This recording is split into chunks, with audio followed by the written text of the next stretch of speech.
నమస్తే అండి. Welcome to Shiv motivation channel. Telugu మంచి మంచి మాటలండి, కొటేషన్స్. అదృష్టం వచ్చింది అహంకారాన్ని కలిగిస్తుంది, తెలివితో సంపాదించింది సంతోషాన్ని ఇస్తుంది, కష్టపడి సంపాదించింది సంతృప్తినిస్తుంది. పొదుపులేని సంసారం, అదుపులేని మాటలు రెండు జీవితాన్ని తలక్రిందులు చేస్తాయి. ప్రతీకారం కోసం నువ్వేమీ చెయ్యకు, కాలమే సమాధానం చెబుతుంది. దేవుడు కొట్టే దెబ్బ భయంకరంగా ఉంటుంది.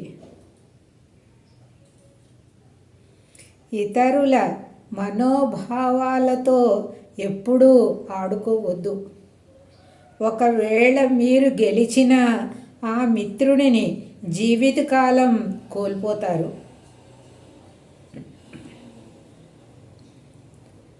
మాటకు మాట సమాధానం చెప్పటం నాకు వచ్చు, అయినా మౌనంగా ఉండటానికి కారణం బంధాల విలువేంటో అర్థం కాని వారికి మాటలు లేని మాటలేమీ అర్థమవుతాయా అని. మాట్లాడాలి అనుకునే వారికి ఖచ్చితంగా సమయం దొరుకుతుంది, కానీ వద్దు అనుకునే వారికి సాకు దొరుకుతుంది. పొగరు, అహంకారం, గొప్పలు చూపించుకునే వారి దగ్గర ప్రేమ, ఆప్యాయతలు దొరకవు సాధారణంగా. అలాంటి వాళ్ళు ఎలా ఉంటారు అంటే, వాళ్ళు చేసేదే కరెక్ట్ అని ఎదుటి మనిషికి వంకలు పెట్టడానికి చూస్తారు. మీ జీవితంలో విషపూరితమైన వ్యక్తులను వదిలేయటం, మిమ్మల్ని మీరు ప్రేమించుకోవటం ఒక పెద్ద అడుగు. అవసరాన్ని బట్టే మనుషులు. ఎప్పుడైతే మన అవసరం తీరిపోతుందో మనతో మాట్లాడే విధానం కూడా మారిపోతుంది. ఏ వస్తువైనా బంధమైనా రెండుసార్లు మాత్రమే అందంగా కనిపిస్తుంది. ఒకటి దొరికినప్పుడు, రెండోది పోగొట్టుకున్నప్పుడు. ఎందుకంటే ఉన్నప్పుడు దాని విలువ తెలియదు, లేనప్పుడు ఎంత ఆరాటం పడ్డా దొరకదు.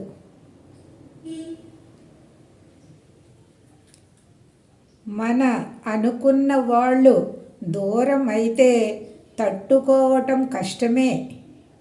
కొంతమంది వాళ్ళనే తలుచుకుంటూ బాధలోనే ఉండిపోతారు, కానీ కొంతమంది వాళ్ళ మధుర జ్ఞాపకాలను గుర్తు చేసుకుంటూ జీవితంలో ముందుకు వెళ్ళిపోతూ ఉంటారు. బంధాలు కలిపేది మాటే, బంధాలు తెంచేది మాటే, గాయాలు చేసేది మాటే, గాయాలు మాన్పేది మాటే, ప్రాణం పోసేది మాటే, ప్రాణం తీసేది మాటే. మాటే నిన్ను గెలిపిస్తుంది, మాటే నిన్ను ఓడిస్తుంది. మాట్లాడే ముందు జాగ్రత్త. మనం దూరం అయితే ఎదుటివారికి మన విలువ తెలుస్తుంది అనుకుంటాం, కానీ ఇంకొకరికి దగ్గర అవుతారు అనేది నిజం. నువ్వు కాకపోతే ఇంకొకరు అనే విలువ లేని సమాజంలో బతుకుతున్నాము. నిజమే కదండి. నేను ఉన్నంత వరకు విలువ లేదు, నేను లేకపోతే వీళ్ళకి విలువ తెలుస్తుందని అనుకుంటాం. కానీ అలా కాదు, రోజులు చాలా మారిపోయినాయి. మనం కాకపోతే ఇంకొకళ్ళు ఉంటారు వాళ్ళకి. అందువల్ల ఉన్నంతకాలం ప్రేమగా ఉంటే బంధుత్వాలు నిలబడి ఉంటాయి.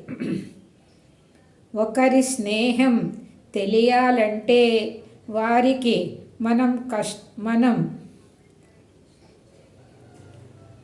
మన కష్టం ఇచ్చేయాలి.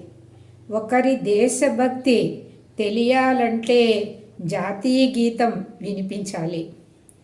ఒకరు మనిషో కాదో తెలియాలంటే ఎవరికైనా సాయం చేశారో లేదో తెలుసుకోవాలి.